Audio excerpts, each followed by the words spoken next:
As soon as I go to articles about how feminism is to blame for the breakdown of the family, predictably so, I start being hacked.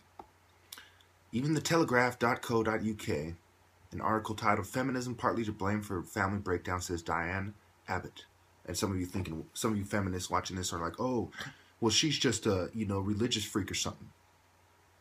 The very next line proves you all idiots. The breakdown of the family can be partly blamed on feminism, the feminist Labour MP Diane Abbott has suggested. I'll read the article for you, because some of you don't like reading, and I give you links and you don't read them. Miss Abbott, the shadow public health minister, urged the left to recognize that problems such as obesity and alcoholism often stem from such breakdown. Feminists should be able to talk about these issues, and they should not be confined to the pages of women's magazines, she argued. She told the Guardian newspaper, "As a feminist, perhaps we have been ambivalent about families. In the 1980s, we used to say a woman without a man is like a fish without a bicycle. The more academic version was the family is the site of women's oppression.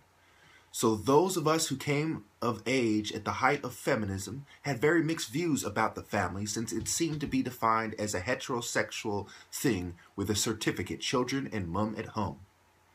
But some kind of stable family structure was vital and was what most people want around them," she said, adding, "I do not think we should abandon that terrain to the right." Miss Abbott also called for local authorities to be given greater powers to stop fried chicken shops and other fast food outlets from proliferating, and to stop alcohol from being sold cheaply, especially near schools. She claimed young people were not only eating fast food on a regular basis, but that their lives were also being saturated with porn and sex to a much greater degree than children's lives were 2 decades ago. She called for tighter controls on children's access to the internet to help tackle this. Parents also had their own part to play, she argued, accusing some of being guilty of McParenting, compensating for lack of parental responsibility by buying consumer goods for their children. Instead of reading to their children or taking them to a library, such parents might be dressing their children in branded clothing and mistakenly believing that they were fulfilling their parental duties, and so, she said. I believe that's where the article ends. Okay, so what do you have here? Funny how I got to read these and I got to break it down. Okay, let me say, she admits this is basically a feminist who, no offense to her, because I respect what she has done by being honest. Most feminists aren't honest. They just stick together and they support each other's points no matter what, and they downplay the opposition view as much as they can. She's honest. I think part of that is because she's black and she's unattractive, because that makes her less likely to be an Eastern Star. Most of the Eastern Star women tend to either be older white women or attractive multicultural women, women of different ethnicities. What I noticed. A lot of this has to do with the reason why they're recruited, because they're being recruited for Freemasons' social network to get Freemasons to have attractive women. I mean, and to further, sex rituals as well. And they sell it to people by saying, "Oh, well, this is about the Bible, and we take people from all different religions, and it's about Ruth and Electa and et cetera, right? And Ada and et cetera, the 5 women of the Eastern Star. 4 of them being from the Bible, and 1 being Electa, who's supposedly a martyr or something along these lines." Okay. So what has happened? Feminists, like I told you, not all feminists are in secret society. Some of them just drank the Kool-Aid. And she says flat out, in the 1980s, we used to say a woman without a man is like a fish without a bicycle.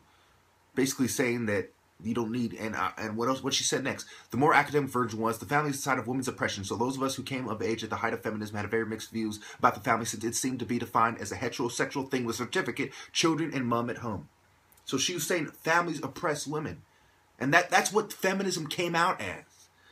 Third wave feminism came out, in 1968 with that one woman, I forgot her name. It came out and they're attacking the family, saying women aren't happy at home with their traditional roles. It was about breaking down the family. I just got done debating with a woman who calls herself an intersectional feminist who failed to see that feminism, he's like, "How feminism breaking down the family?" He goes, "They don't understand.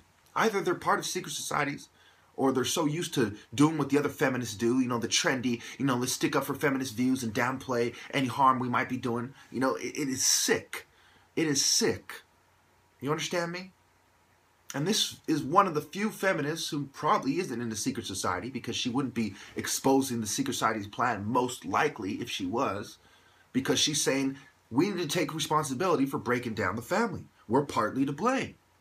And she's absolutely right. You know, it's exactly what I'm saying. It's funny how a feminist, you know, the Feminist Labor Party MP, Diane Abbott, says what I'm saying, but when I say it, I'm a sexist pig who needs to open his mind to women's rights. But when she says it, it's okay. You know, feminists are silent. They have nothing to say about it. You know, nothing to say about it. And when she gives her reasons, they got even less to say about it. Because they know she's right. And because she's a feminist, she's allowed to say it, and you're allowed to consider it. But since I'm not a feminist, if I say it, you don't consider it. Pathetic. Pathetic. Disgraceful. Horrible. Unbearably wicked and evil. Selfish. How selfish of you feminists. How selfish and closed-minded of you fucking bootlicking cowards to not address the opposition view until one of your own says the same thing. Pathetic.